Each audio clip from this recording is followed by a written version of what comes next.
नमस्कार मित्रों, हिंदी व्याकरण में आप सभी का एक बार फिर से स्वागत है।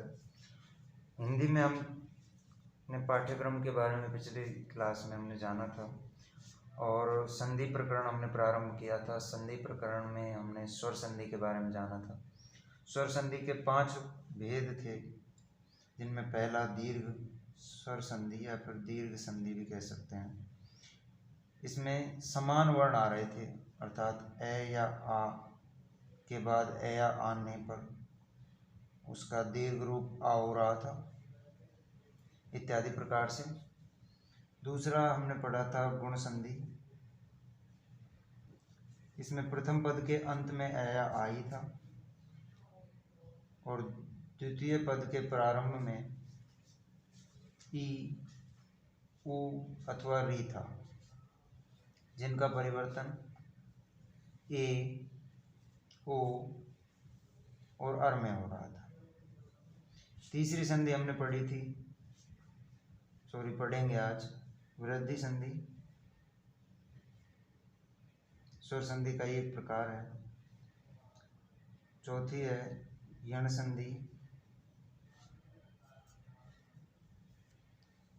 पांचवी है अयादि संधि।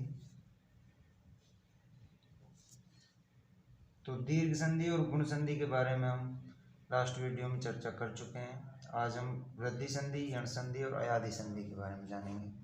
देखिए, सबसे पहले जानते हैं वृद्धि संधि का नियम।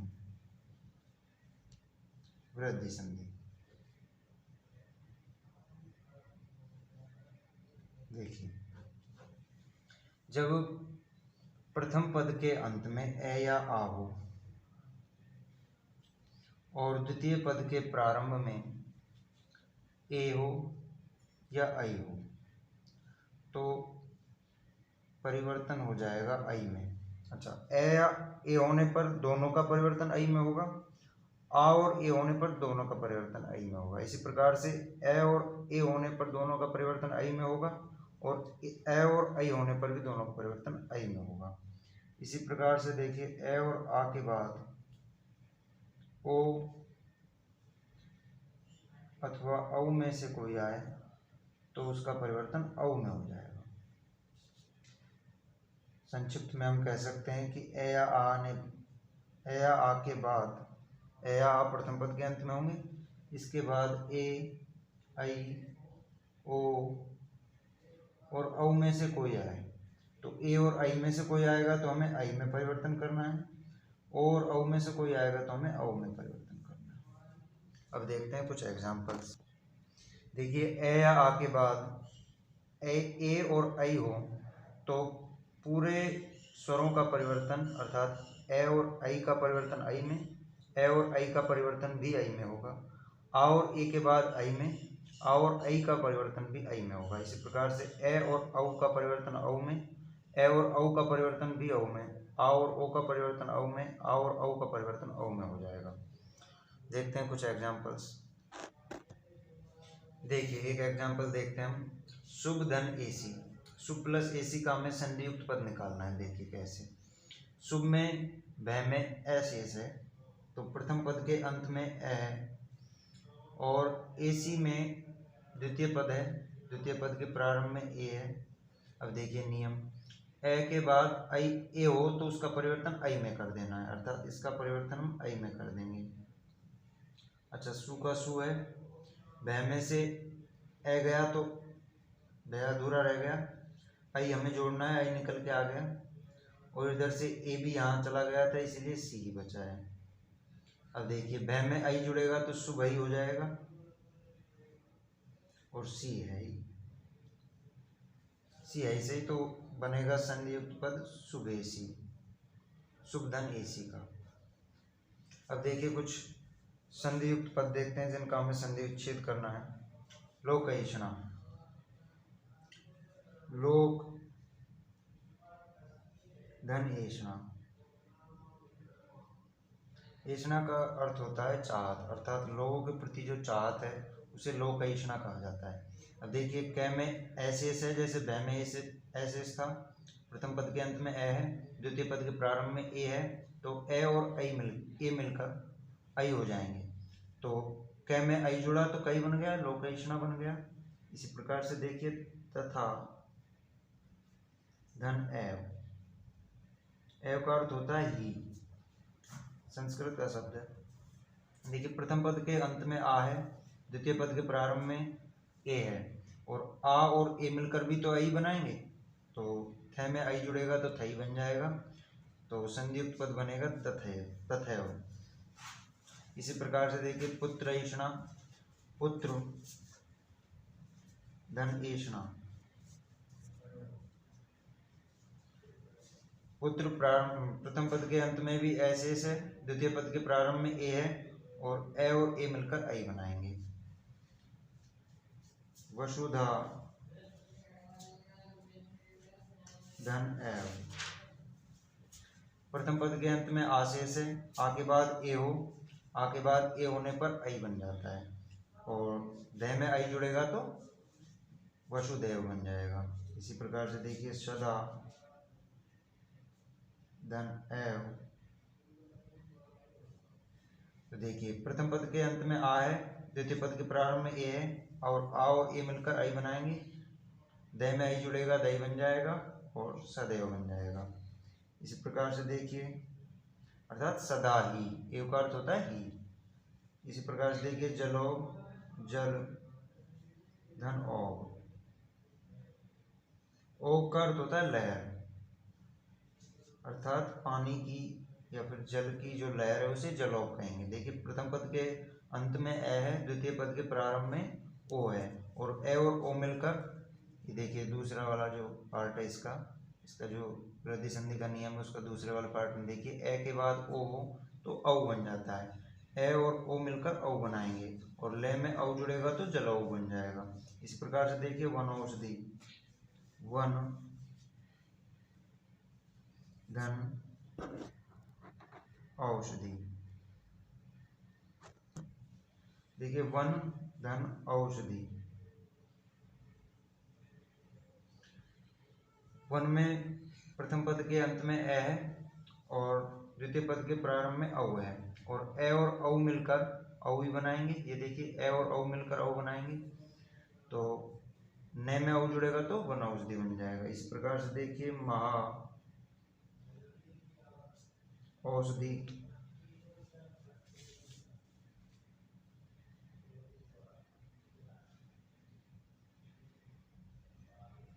देखिए प्रथम पद के अंत में आ है, आ, और द्वितीय पद के प्रारंभ में औ है, और आ और औ मिलकर औ बनाते हैं, और है में औ जुड़ेगा तो औ बन जाएगा, और बन जाएगा महौषधि।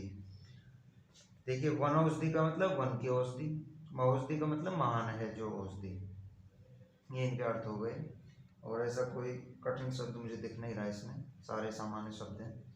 इसके अलावा एक बार फिर से एक बार रिवाइज कर लेते हैं। देखिए लोकेशना, लोक धन एषणा, प्रथम पद के अंत में ए है, द्वितीय पद के प्रारंभ में ए है, ए और ए मिलकर आई बनाएंगे और लोकेशना बन जाएगा।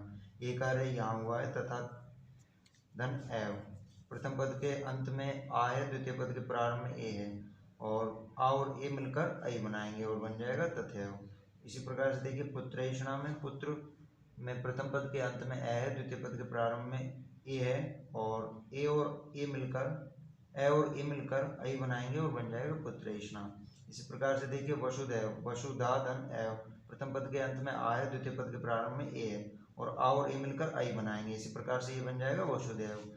आगे देखिए सदा धन एव, सदा में आ है शेष प्रथम पद के अंत में, और द्वितीय पद के प्रारंभ में ए है, तो ये आई बन जाएगा, और द में आई जुड़ेगा तो सदैव बन जाएगा। इसी प्रकार से देखिए ए, जल में प्रथम पद के अंत में ए है, द्वितीय पद के प्रारंभ में ओ है, और ए और ओ मिलकर, एक बार फिर से देखिए इस नियम को, ए और ओ मिलकर औ बनाएंगे, और ल में औ जुड़ेगा तो जलौ बन जाएगा, अर्थात जल की लहर। और इसी प्रकार से देखिए यहाँ पर भी वन धन औषधि, प्रथम पद के अंत में ए है, द्वितीय पद के प्रारंभ में औ है, और ए और औ मिलकर औ बनाएंगे और वन औषधि बन जाएगा। महौषधि में महा धन औषधि, प्रथम पद के अंत में आ है, द्वितीय पद के प्रारंभ में औ है, और आ और औ मिलकर औ बनाएंगे और बन जाएगा महौषधि। इसके अतिरिक्त देखते हैं हम इसके कुछ अपवाद। अपवाद में देखिए अधर, प्लस ओष्ठ। अब देखिए नियम क्या कहता है, नियम ये कहता है कि ए के बाद ओ हो, ए के बाद ओ हो तो औ हो जाएगा, लेकिन यहाँ पर ऐसा नहीं हुआ। ओ होने के बजाय यहाँ पर ओ ही रह गया, औ होने के बजाय, अर्थात ए धन ओ का परिवर्तन औ में नहीं हुआ, औ में ना होकर ओ में हो जाएगा और बन जाएगा अधरोष्ट। इसी प्रकार से यहाँ पर भी शुद्ध धन ओधन, यहाँ पर वृद्धि कार्य नहीं हुआ है। ये इसके अपवाद हैं, 4 ही अपवाद हैं, ये आपको ध्यान में रखने हैं। लंब धन ओष्ठ और बिंब धन ओष्ठ।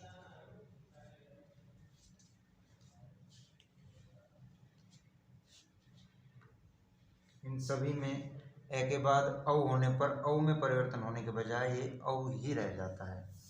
अधरोष्ठ में अधर प्रथम पद के अंत में ए है, द्वितीय पद के प्रारंभ में ओ है, और ए और ओ मिलकर औ बनानी चाहिए थी नियम अनुसार, लेकिन ऐसा नहीं हुआ, तो ये इसके अपवाद हो गए। ये 4 अपवाद आपको ध्यान में रखने हैं। अब हम चलते हैं अगली संधि की ओर। वृद्धि संधि के नियम हमने जाने और उदाहरणों पर भी चर्चा की, इसके बाद चलते हैं हम नेक्स्ट संधि की ओर। स्वर संधि का चौथा प्रकार है यण संधि।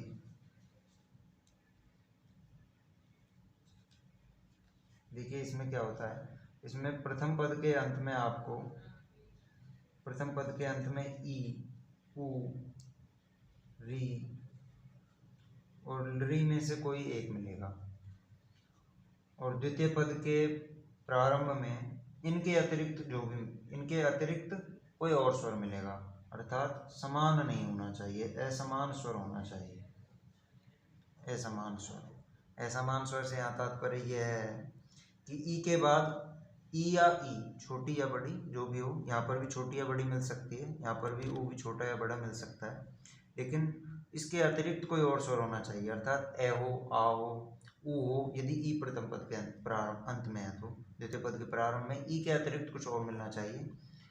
यदि प्रथम पद के अंत में ऊ है तो द्वितीय पद के प्रारंभ में ऊ के अतिरिक्त इनमें से कोई भी मिल जाए, या फिर ए या आ मिल जाए, और इसी प्रकार से री और री में इनके अलावा कोई और मिलना चाहिए, तो वहाँ ये नियम काम करेगा। तो वहाँ देखिए किस प्रकार से परिवर्तन होगा। तो असमान स्वर हमें मिलेगा द्वितीय पद के प्रारंभ में, तो हमें प्रथम पद के अंत में जो स्वर मिलेंगे उनमें परिवर्तन करना है क्रम से ये, वे, रे और ले, अर्थात ई ये में परिवर्तित हो जाएगा, ऊ वे में परिवर्तित हो जाएगा, री रे में परिवर्तित हो जाएगा और री ले में परिवर्तित हो जाएगा। अब जानते हैं हम, देखिए कुछ एग्जांपल्स, वहाँ नियम और क्लियर हो जाएगा। देखिए यण संधि के उदाहरण, अति प्लस अधिक। देखिए प्रथम पद के अंत में ई शेष है और द्वितीय पद के प्रारंभ में ए है। देखिए नियम लागू हो रहा है या नहीं। प्रथम पद के अंत में ई होना चाहिए, ये है। द्वितीय पद के प्रारंभ में असमान स्वर होना चाहिए। देखिए समान तो नहीं है ना, बिल्कुल नहीं है, असमान स्वर है, तो हमें ई का परिवर्तन ये में कर देना है। तो देखिए तय में से ई गया तो तय अधूरा रह गया, तय ये अधूरा है, ए लगेगा तो पूरा हो जाएगा, अभी पूरा कर देंगे। और देख, ये देखिए अत्य है, ये में जुड़ेगा तो ये पूरा हो जाएगा, और दिक शेष है वो दिक लगा देना, संधियुक्त पद बनेगा अत्यधिक, अतिधन अधिक का। अब देखिए संधि से संधि विच्छेद की ओर चलते हैं। ऊपरी प्लस में उक्त, अर्थात जो ऊपर कहा गया है उसे कहते हैं उपर्युक्त। देखिए प्रथम पद के अंत में ई है, द्वितीय पद के प्रारंभ में ऊ है, और ई ऊ से तो भिन्न है, अर्थात असमान स्वर भी है, तो ई का परिवर्तन यह में कर देंगे और उपर्युक्त बन जाएगा। इसी प्रकार से देखिए प्रति धन अंत, यहाँ भी ई है और द्वितीय पद के प्रारंभ में ए, अर्थात असमान स्वर है, तो ई यह में परिवर्तित हो जाएगा। इसी प्रकार से देखिए वह, वी, धन अवहार। वी प्रथम पद के अंत में ई है, द्वितीय पद के प्रारंभ में ए है, असमान स्वर है, तो ई का परिवर्तन ये में हो जाएगा और बन जाएगा व्यवहार। आगे देखिए व्यंजन, वी, धन अंजन, व्यंजन बन जाएगा। प्रथम पद के अंत में ई है, द्वितीय पद के प्रारंभ में अंग है, अर्थात ये इससे भिन्न है, और भिन्न है तो असमान स्वर होगा और ई का परिवर्तन ये में हो जाएगा, जो कि हुआ भी है। इसके बाद देखिए अति, धन आचार। प्रथम पद के अंत में ई है, द्वितीय पद के प्रारंभ में आ है, असमान स्वर है, ई का परिवर्तन ये में हो जाएगा।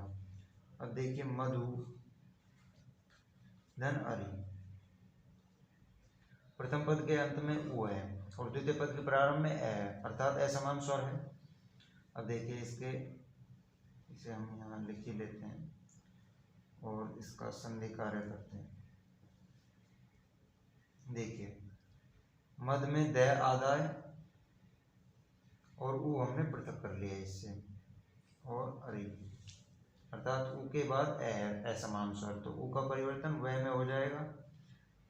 यहाँ बचा मैं, पूरा, द अधूरा और अरि।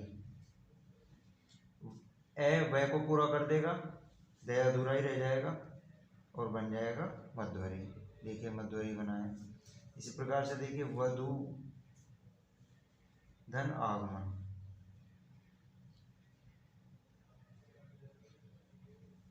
प्रथम पद के अंत में उ है, द्वितीय पद के प्रारंभ में आ है, असमान स्वर है और उ का परिवर्तन वह में हो जाएगा। अब देखिए यहाँ पर बड़ा उ है, उ का दीर्घ रूप, तो इससे हमें ये नहीं समझना है कि यहाँ तो छोटा ही लिखा है। यहाँ लिखने का मतलब है छोटी ई भी आ सकती है, बड़ी ई भी आ सकती है। इसी प्रकार से छोटा उ और बड़ा उ दोनों ही आ सकते हैं यहाँ पर। तो वधु, धन आगमन, और वधु में बड़ा ही आता है, ये भी ध्यान रखना है। इसी प्रकार से धातु, धन इक। प्रथम पद के अंत में उ है, द्वितीय पद के प्रारंभ में ई है और उ का परिवर्तन वह में हो जाएगा और ई जुड़ेगा तो धात्विक बन जाएगा। आगे है पितृ, धन आदेश।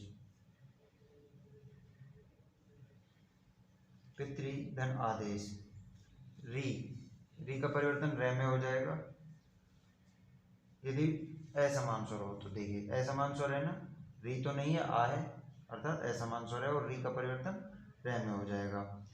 और इसे थोड़ा देख ही लेते हैं, इसमें और भी परिवर्तन हुआ है। पितृ, धन आदेश, यहाँ पी ते अधूरा रह गया, री हमने पृथक कर लिया, और आदेश। देखिए री के बाद आ है, असमान स्वर है, री का परिवर्तन रे में हो गया, और यहाँ पर पित है, यहाँ आदेश है। देखिए संयुक्त स्वर हमने वर्णमाला नहीं पढ़ी है, लेकिन आपको जानकारी होगी कि संयुक्त व्यंजन होता है त्रय, जो तय और रे से मिलकर बना होता है। अब यहाँ पर भी है तय और रे, इनसे हमने संयुक्त स्वर बना दिया त्रय। पी आगे है ही, ये अधूरा था जिसे पूरा किया आने और बना दिया त्रा, और देश, पित्रा देश। यही कार्य तय और रे का जुड़ने से त्रय यहाँ पर बना है और पित्रानुमति बनी है, पितृ, धन अनुमति। प्रथम पद के अंत में री है, द्वितीय पद के प्रारंभ में ए और री का परिवर्तन रे में होगा, जो कि तय में जुड़कर त्रय बन जाएगा और ए जुड़ने से त्रय बन जाएगा, और अनुमति का अनुमति, अर्थात बन गया देखिए पित्रानुमति। देखिए यण संधि को एक नज़र में फिर से देखते हैं। ई, उ, री के बाद असमान स्वर हो तो ई का परिवर्तन ये में, उ का परिवर्तन वह में, री का परिवर्तन रे में, री का परिवर्तन ले में कर देना है यदि असमान स्वर हो द्वितीय पद के प्रारंभ में। री में ई प्रथम पद के अंत में है, द्वितीय पद के प्रारंभ में हुए, अर्थात असमान स्वर है, तो ई का परिवर्तन ये में किया, बन गया उपर्युक्त। इसी प्रकार से प्रति प्रथम पद के अंत में ई है, द्वितीय पद के प्रारंभ में है, अर्थात असमान स्वर है। ई का परिवर्तन ये में किया और बन गया प्रत्यंत वी धन अवहार। प्रथम पद के अंत में ई है, द्वितीय पद के प्रारंभ में ए है और ई का परिवर्तन ये में किया, बन गया व्यवहार। वी धन अंजन, ई का परिवर्तन ये में किया व्यंजन। ई का परिवर्तन ये में किया अत्याचार, क्योंकि द्वितीय पद के प्रारंभ में आ है असमान स्वर। मध्वरी में प्रथम पद के अंत में ऊ है, द्वितीय पद के प्रारंभ में ए है और ऊ का परिवर्तन वह में किया, बन गया मध्वरी। प्रथम पद के अंत में ऊ है, द्वितीय पद के प्रारंभ में आ है, ऊ का परिवर्तन वह में किया, बन गया वध्वागमन। प्रथम पद के अंत में ऊ है, द्वितीय पद के प्रारंभ में ई है, समान स्वर है, ऊ का परिवर्तन वह में किया, बन गया धात्विक। पितृ में री है, री के बाद आ है, असमान स्वर है, री का परिवर्तन रह में किया, तय में रह जुड़ा, बन गया त्रय और आदेश से त्रय जुड़ने पर पित्रादेश। और पितृधन अनुमति में तय में री है, री का परिवर्तन रह में किया क्योंकि बाद में असमान स्वर है और तय में रह जुड़ने पर त्रय बना और बन गया पित्रानुमति। हम चलते हैं स्वर संधि के अंतिम प्रकार की ओर। पांचवा प्रकार है स्वर संधि का अयादि स्वर संधि अथवा अयादि संधि।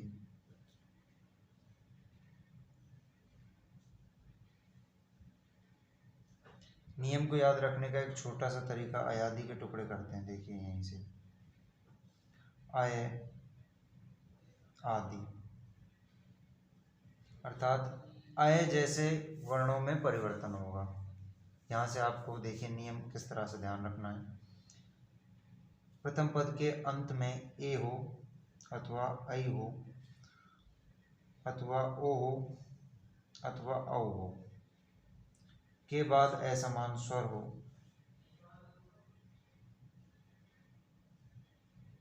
असमान स्वर। असमान स्वर का मतलब ए के बाद ए और ऐ में से कोई और हो, और इसी प्रकार ओ के बाद ओ और औ में से कोई और हो। तो ए का परिवर्तन ऐ में कर देना है, ऐ का परिवर्तन आय में कर देना है, ओ का परिवर्तन औ में कर देना है और औ का परिवर्तन आव में कर देना है। फिर से देखिए एक बार, अयादि का हमने जब दो टुकड़े किए तो ए आदि हुआ, अर्थात ए ये देखिए ए आदि में परिवर्तन होगा, ए जैसे और शब्दों में, ये इसका शाब्दिक अर्थ निकला। नियम ये कहता है कि प्रथम पद के अंत में ए ऐ ओ औ में से कोई एक हो और इसके बाद असमान स्वर हो। असमान स्वर को अभी हमने यण संधि में पढ़ा था। असमान स्वर का अर्थ ए के बाद ए के अतिरिक्त कोई और ओ के बाद ओ के अतिरिक्त कोई और। तो ये प्रथम पद के अंत में मिलेंगे और असमान स्वर द्वितीय पद के प्रारंभ में मिलेगा। तो परिवर्तन इनमें करना है, असमान स्वर मिलेगा उसमें कोई परिवर्तन नहीं करना है। ये देखिए ए का परिवर्तन आय में, आई का परिवर्तन आय में, ओ का परिवर्तन औ में और औ का परिवर्तन आव में कर देना है। अब देखते हैं कुछ एग्जांपल्स, इससे नियम और क्लियर हो। देखिए अयादि संधि के उदाहरणों की ओर चलते हैं। पहले इधर देखिए, से धन अन, से में ए शेष है और इसके बाद है अन। ये देखिए प्रथम पद के अंत में ए, यही तो है प्रथम पद, और प्रथम पद के अंत में ए है, द्वितीय पद के प्रारंभ में ए है, अर्थात असमान स्वर है। ए का परिवर्तन नियमानुसार औ में कर दिया, सॉरी अय में, यहाँ ए का परिवर्तन अय में होगा।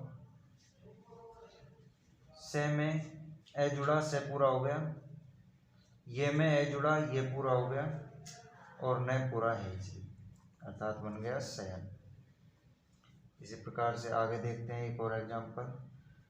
गई में से ग में आई पृथक कर लिया और अक बाद में, द्वितीय पद के प्रारंभ में। प्रथम पद के अंत में आई है, द्वितीय पद के प्रारंभ में ए है। प्रथम पद के अंत में आई होने पर और बाद में असमान स्वर ए होने पर इसका आई का परिवर्तन आय में कर देना है, आय। ग में आ जुड़ा तो बन गया गा, ये में ए जुड़ा, ये पूरा हो गया, बन गया ये, और क का क, अर्थात बन गया गायक। और देखिए एक एग्जांपल, पो धन इत्र, पे में से ओ पृथक कर दिया और इत्र।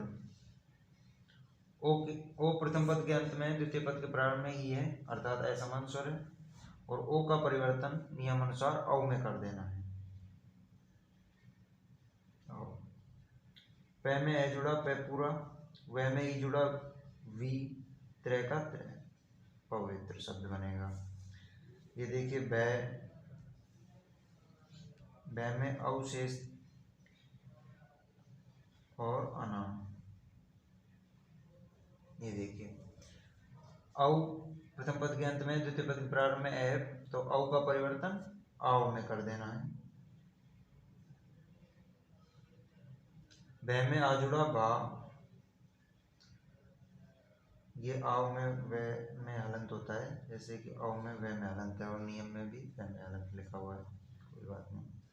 वे में आ जुड़ा भा बन गया, वे में ए जुड़ा वे बन गया, और ना का ना, अर्थात शब्द बन गया भावना। यहाँ पर शब्द बना था पवित्र, यहाँ पर शब्द बना था गायक, और यहाँ पर शब्द बना था संयम। अब देखिए हमें संधि युक्त पद भी दिया जा सकता है जिसकी हमें संधि करनी है। तो हमें ये चेक करना है कि आए, आए, आओ और आओ में से कौन सा है। यदि आए है तो हमें उल्टा परिवर्तित कर देना है, ए में परिवर्तन कर देना है। आए है तो आई में परिवर्तन कर देना है। आओ है तो ओ में, और आव है तो औ में परिवर्तन कर देना है। देखिए जय में आए है तो आए है तो ए में परिवर्तन कर देंगे, और ए में परिवर्तन किया तो जय में ए जोड़ा तो जे बन गया। ये देखिए, तो इसके बाद ए शेष बचा। ए के बाद ए समान स्वर, और ए का परिवर्तन आय में किया और बन गया जय। इसी प्रकार से यहाँ पर आय है तो आय को ए में परिवर्तन करना है, न में ए जुड़ा नहीं, और शेष रहा अन। ये देखिए एक टुकड़ा और करके देखते हैं, इसे नयन के टुकड़े कर लेते हैं, थोड़ा और अच्छा समझ आएगा। मैं कह रहा था कि नयन में आय है तो ए में परिवर्तन करना है, ने। अच्छा आय अधूरा था, यह अधूरा है तो यहाँ पर ऐसे इस बचाना, वो ए लिखा, और न है इसे, तो बन गया ने धन अन। इस प्रकार से टुकड़े करने हैं। इसी प्रकार से गायिका, अब इसमें आय है और उसके बाद इका शेष है। इका द्वितीय पद ही है इका, और आय है तो आय को हमें आई में परिवर्तन कर देना है, तो बन गया गई धन इकाई है। इसका संधि विच्छेद हो गया। संधि की ओर चलते हैं। प्रथम पद के अंत में आई है, द्वितीय पद के प्रारंभ में ई है, असमान स्वर है, आई का परिवर्तन आय में और बन गया गायिका। नायिका नई धन इका से सीधा बन ही गया, पता लग ही गया होगा आपको। ये थोड़ा अलग है, देखिए भवन आव है, दिख ही रहा है, आव को परिवर्तन करना है हमें औ में, और सॉरी ओ में, आव को ओ में, आव को औ में परिवर्तन करना है। भो धन अन शेष बचा। गव ईष्णा, अब है तो गे में ही चेंज होगा, और ईष्णा का चाहत होता है, अभी बताया था। पावन, आव है तो औ में परिवर्तन हो जाएगा, देखिए पौ धन अन। भावुक, आव है तो भौ धन उक।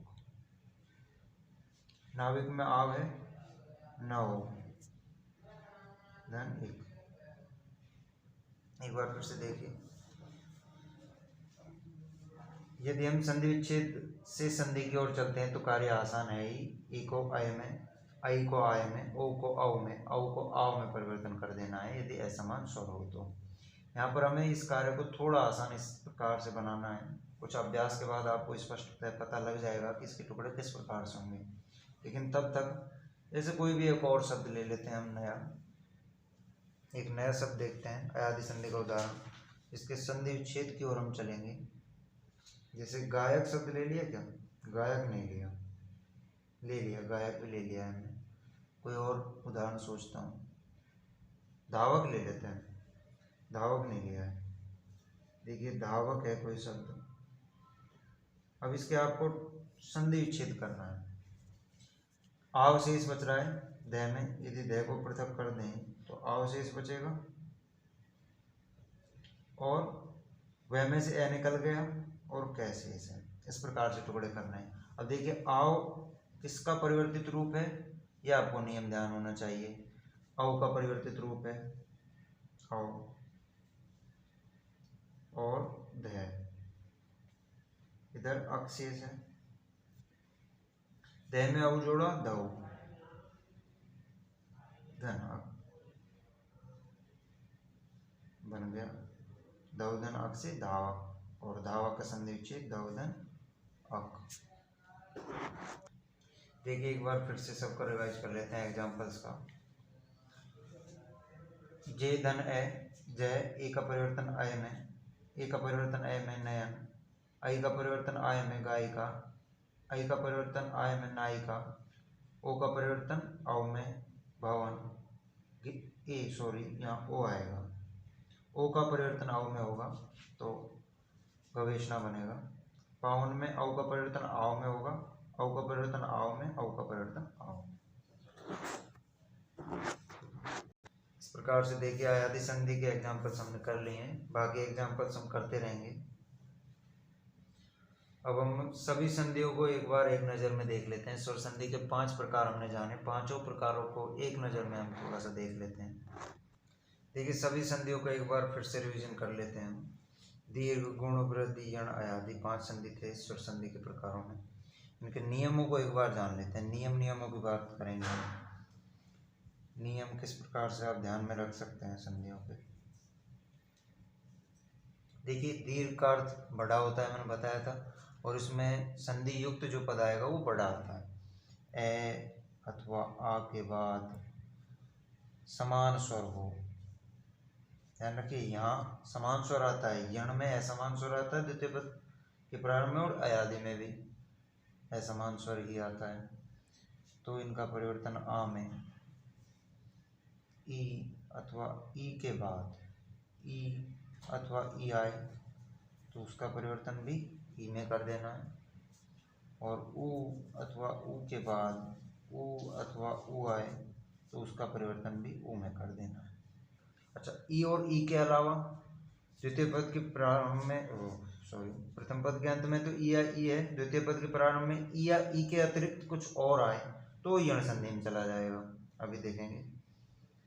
और ई या ई ही आए तो दीर्घ संधि में चला जाएगा। गुण संधि में ए या आ के बाद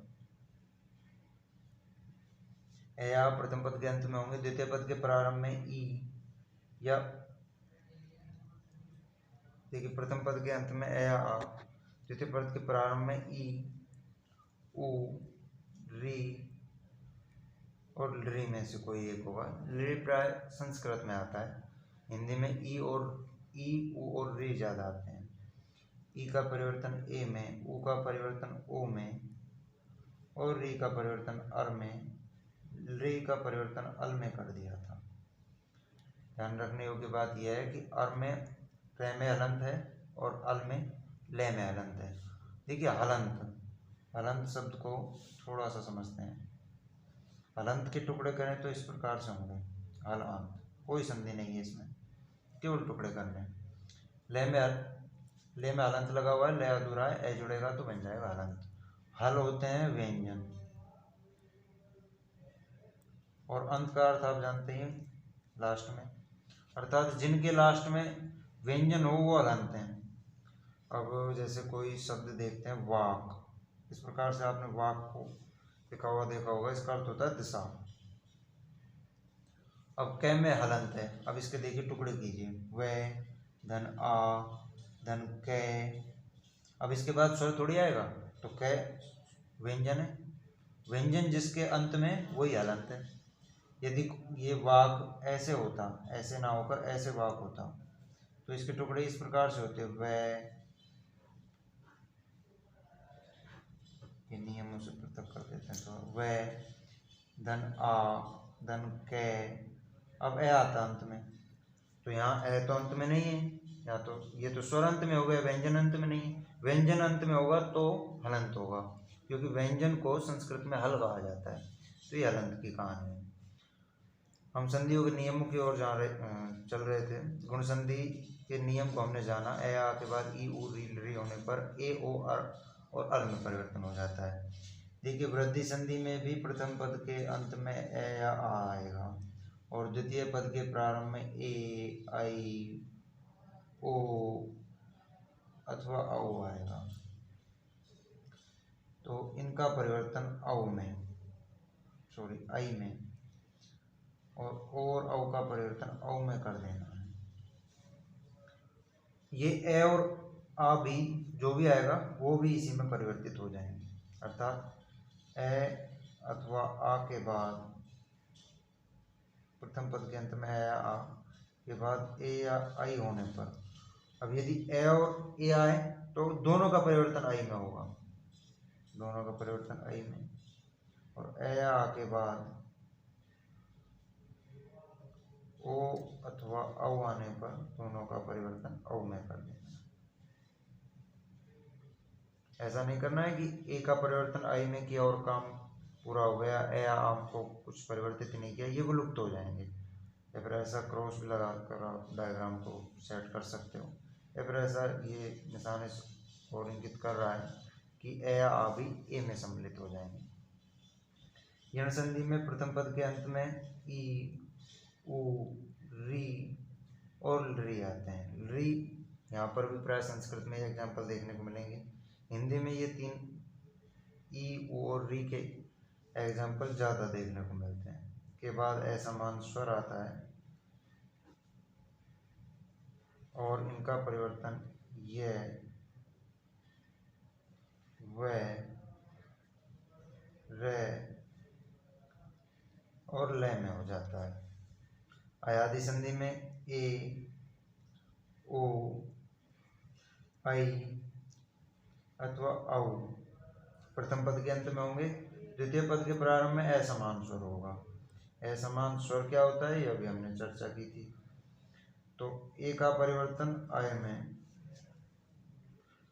ओ का परिवर्तन औ में, ए का परिवर्तन आय में और औ का परिवर्तन आव में हो जाता है। नाम से स्पष्ट है। अय आदि अर्थात ए आदि में परिवर्तित होंगे। यहाँ पर देखिए यण संधि, ये यण प्रत्याहार होता है संस्कृत में, जिसके अंतर्गत ये चारों वर्ण आते हैं। इसके नाम पर इसका नाम यण संधि रखा गया है। वृद्धि और दीर्घ, ये नाम कुछ इस प्रकार से रखे गए हैं कि ए का वृद्धि दीर्घ रूप आ होता है, ई का दीर्घ रूप ई होता है, उ का दीर्घ रूप ओ होता है, लेकिन ए का दीर्घ रूप आई नहीं होता, ए का वृद्धि रूप आई होता है। इसीलिए ये जो नियम है वो वृद्धि संधि में आएगा, दीर्घ संधि में नहीं आएगा। फिर से मेरी बात सुनिए ध्यान से। ए का दीर्घ रूप तो आ होता है, लेकिन ए का दीर्घ रूप आई नहीं होता, वृद्धि रूप आई होता है। ये दोनों एक एक वर्ण है। यदि मैं संधि पढ़ा रहा हूँ, यदि मैं ए की बात कर रहा हूँ कि प्रथम पद के अंत में ए है, तो वहाँ पर आ भी मिलेगा तो चलेगा। लेकिन यदि मैं ए की बात कर रहा हूँ ना, तो आई मिले ये आवश्यक नहीं है। ए का आई का अर्थ आई से निकलेगा, ए का अर्थ ए से निकलेगा, लेकिन ए और आ दीर्घ रूप हैं, छोटे ही बड़े हैं। इनका संस्कृत में भी देखिए, हिंदी उतनी यथार्थ है जितना उसमें संस्कृत का प्रयोग होता है, तो उतनी हिंदी यथार्थ होती चली जाती है। तो दीर्घ रूप हमने जाना कि ए का आ दीर्घ रूप है और ए का आई वृद्धि रूप है, इसीलिए ये यहाँ कार्य हुआ। गुण संधि ए आ के बाद ई उ री आए तो इनका परिवर्तन ए ओ और अल में हो जाता है। ये सामान्य से 5 नियम हैं, ये नियम आपको ध्यान में रखने हैं। इसके अलावा हमने पर्याप्त मात्रा में आपको एग्जाम्पल्स करवाएं और बाद में भी एग्जाम्पल्स करवाते रहेंगे। देखिए एग्जाम्पल्स संधियों में 3 तरह से प्रश्न बनते हैं। एक तो सिलेबस में जो दिया है उसने, एग्रीकल्चर सुपरवाइजर की विशेष तौर पर बात करें हम, तो उसने सीधा दिया है कि संधि में या तो आपसे संधि युक्त पद से संधि युक्त पद देगा और उससे संधि करवाएगा, जो कि प्राय कम होता है। होता ये है कि संधि देता है, वो संधि युक्त पद देता है, सॉरी संधि विच्छेद करवाए, और एक संधि विच्छेद युक्त पद दे और उसकी संधि करवाए, अर्थात संधि युक्त पद। एक तीसरे प्रकार से प्रश्न ये भी बन सकता है कि कोई भी शब्द दे और ये पूछे कि उसमें संधि कौन सी है, संधि का प्रकार, संधि का प्रकार। इन तीन के अलावा और कोई चौथा प्रश्न नहीं बनता है संधि में। पहला तरीका ये कि संधि युक्त पद दे और संधि विच्छेद, दूसरा ये कि संधि विच्छेद दे और संधि करवाए, तीसरा कोई भी शब्द दे जिसमें हमें संधि पहचाननी होगी कि इसमें कौन सी संधि है।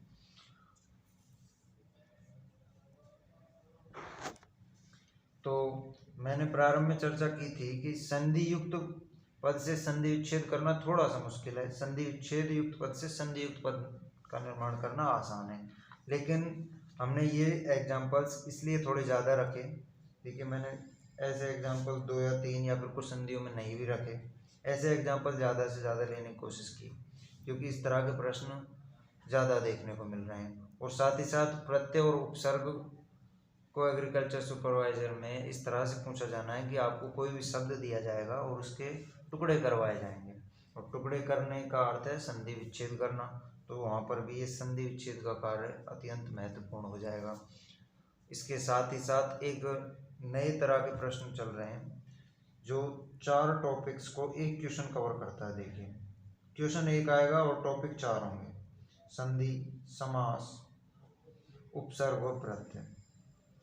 यदि आप अभ्यास कार्य कर रहे हैं तो इस तरह के प्रश्न आपको 100% देखने को मिले होंगे।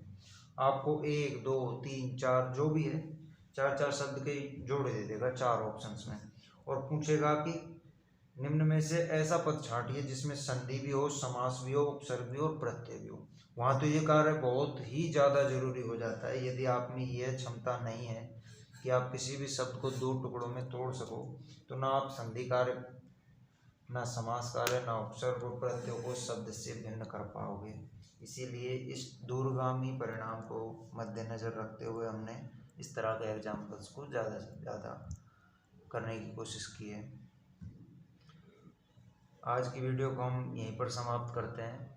अगली वीडियो में हम संधि के एक और भेद, व्यंजन संधि के बारे में बात करेंगे। उससे अगले वीडियो में या फिर अगले ही वीडियो में विसर्ग संधि को समाप्त करेंगे, और संधियों को समाप्त करने के बाद समास, उपसर्ग, प्रत्यय, और इसके बाद जो शब्दकोश से संबंधित टॉपिक्स हैं जैसे कि वाक्यांश के लिए एक शब्द, पर्याय, विलोम, इसके बारे में भी हम बात करेंगे। देखिए इसकी क्लास ज़्यादातर टीचर्स नहीं डालते हैं, लेकिन हम कोशिश करेंगे कि कुछ शब्दों को तो हम यहीं हैंड टू हैंड क्लास में ही याद करवाएं, लेकिन उसके लिए आपको संधि, समास, उपसर्ग और प्रत्ययों का पूर्णतः ज्ञान होना आवश्यक है, तभी आप वहाँ उन नियमों को लगा पाओगे। और जिस तरह से मैं चाहता हूँ कि आपका शब्दकोश अच्छा हो, उसी तरह से तभी हो पाएगा जब आपको ये नियम अच्छे से याद हों। उम्मीद करता हूँ कि एग्रीकल्चर सुपरवाइजर में हिंदी के 15 क्वेश्चन आएंगे, 15 में से 15 आपके सही हों। मैं अपनी तरफ से कोई कमी नहीं छोड़ रहा हूँ, आप भी अच्छे से मेहनत करो। धन्यवाद।